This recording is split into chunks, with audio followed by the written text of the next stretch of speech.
Alright, so overall, what stood out to me the most about assessments would probably be two things. One, just how many assessments there are, that there isn't just one way to assess a student. Sure, there's formal assessments such as exams and quizzes, but then there's also just daily assessments such as warm-ups. There's assessments at the end of the day, such as checking for knowledge. There's assessments through speech and homework. There are so many ways to assess a student, and it's not just based off of exams. So that's what really stood out to me about assessments, and also that all students, one assessment, like a test, like a student could be really smart and understand the material, but they might have test anxiety, or they might not do well under a specific assessment. So being considerate of that too, I found very important.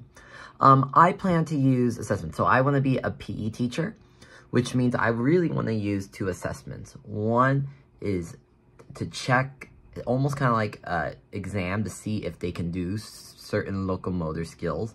But also I want to be assessing them just by their participation, just by their day-to-day basis. Are they improving? You know, an assessment to me might be they start off as a D student, but if they improve by the end of the semester, and by the end, they're like a C or B. Let's say they start at a D, for example.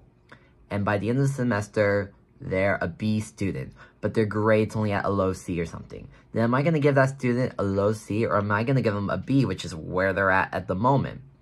So I can only determine that, though, if I assess them every day and I see if they've made progress every day. So that's probably how I would plan on using assessments. How have they made progress throughout the semester, and what do they know?